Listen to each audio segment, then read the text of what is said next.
பெண் மேல சீலிங் உடஞ்சி தலையில விழுந்திருக்கு. நல்ல வேளை அவங்க உயிருக்கு ஒன்றும் சேதம் ஆகல. இருந்தாலும் ஏதோ ஒன்று ஆயிருந்துச்சு. அந்த குடும்பத்துக்கு யார் பதில் சொல்லுவா?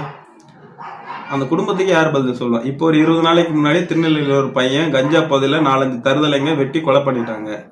அதுக்கு ஒரு 20 நாளைக்கு முன்னாடி திருத்தணி கேஸ்ல ஒரு வட மாநிலத்துல ஒருத்தனை வெட்டி அவனை ஊருக்கு அனுப்பி விட்டாங்க.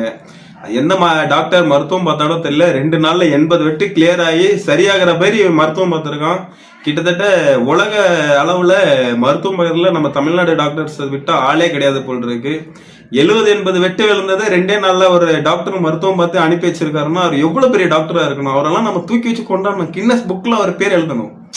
அந்த அளவுக்கு நம்ம ஊர்ல டாக்டர்ஸ் இருக்காங்க. பட் இருந்தாலும் கவர்மெண்ட் அந்த அளவுக்கு ஈக்குவலா இருக்கான்றதே கொஞ்சம் யோசிக்க வேண்டிய விஷயம் தான். விஜய் எப்போ ஒண்ணுக்கு போனாரு, விஜய் எப்ப சாப்பிட்டாரு, விஜய் யாரு கூட இருக்காரு, விஜய் எந்த பக்கம் தூங்குறாரு, விஜய் எந்த பக்கம் பாக்குறாரு, இதுதான் உங்க வேலையா? நாட்டுல தமிழ்நாட்டுல எவ்வளவோ பிரச்சனை இருக்கு. அங்க ஆசிரியர்கள் ஒரு பக்கம் வேலை நிரந்தரம் பண்ணுங்கன்னு சொல்லி போராடிட்டு இருக்காங்க. அதை கவனிக்கிறதுக்கு உங்களுக்கு துப்பு இல்லை. அங்க சாக்கடையில இறங்கி தூய்மை பணியாளருக்கு ஒரு பக்கம் போராடிட்டு இருக்காங்க. அதையும் கேட்கறதுக்கு உங்களுக்கு துப்பு இல்லை. அதுலயும் ஒருத்தர் இறந்து போயிட்டாரு. சாக்கடையில இறங்கி போராடும் போதும் ஒருத்தர் உடல் நல குறைவிலையோ இல்ல ஏதோ ஒரு விஷயத்துல இறந்து போயிட்டாரு. அந்த குடும்பத்துக்குலாம் எந்த கவர்மெண்ட் எந்த அரசாங்கம் என்ன பதில் சொல்லும்? நீ ஒரு 5 லட்சமோ 2 லட்சமோ இழப்பீடு கொடுத்தீங்கன்னா சரியா போயிருமா? அந்த மனுஷன் உயிரோட வந்துருவாரா?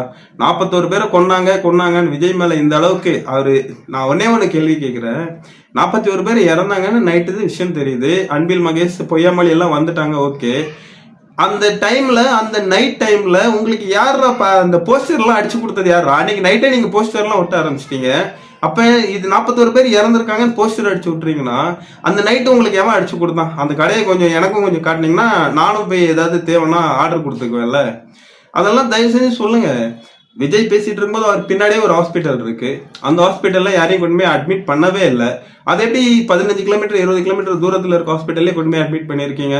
அதுவும் ஒரே நைட்டுக்குள்ளேயே எல்லா போஸ்ட்மார்ட்டமே முடிச்சிருக்கீங்க. சரி, அதை கூட ஏதோ ஒரு கணக்குல சேர்த்துக்குங்க. இப்ப என் சொந்தக்காரங்களோ இல்ல யாரோ ஒருத்தவங்க வீட்டுல இறந்துட்டாங்கன்னா அடுத்த ஊர்ல இருக்கிற சொந்தக்காரங்க ஊர்ல இருக்கிறவங்க எல்லாம் வந்து லாஸ்டா மூஞ்ச பாக்குறதுக்காக ஒரு நாள் வைப்பாங்க. அதுதான் தமிழ்நாட்டோட இயல்பு. தமிழ்நாடு கிடையாது, எங்க போனாலுமே அதுதான் இயல்பு. ஒரு நாளாவது அந்த இறந்த அந்த சவத்தை வீட்டுல வச்சு எல்லாரும் பார்க்க வச்சு அதுக்கப்புறம் தான் கொண்டு போய் அடக்கம் பண்ணுவாங்க. அதை எதுக்குடா நீங்க நைட்டோட நைட்டா எரிச்சிங்க? புதைச்சிருக்கலாம்ல. புதைச்சிருந்தா திருப்பி மறுபடியும் எடுத்து போஸ்ட்மார்ட்டம் பண்ணி பார்த்து இருந்திருக்கலாம், நம்ம கண்டுபிடிச்சிருக்கலாம். எதுக்கு எரிச்சிங்க? அதுக்கு அவ்வளவு பிரஷர் கொடுத்தது யாரு? எந்த சொந்தக்காரனும் அந்த வேலையை பண்ண மாட்டான். எப்படியா இருந்தாலும் சரி, ஆக்சிடென்ட்ல மூஞ்சி முகம் செதஞ்சு உடம்பே செதஞ்சு வர்றதை கூட ஒரு நாள் வச்சு வீட்டுல வச்சுதான் எடுப்பாங்க. அதுதான் உலகம்.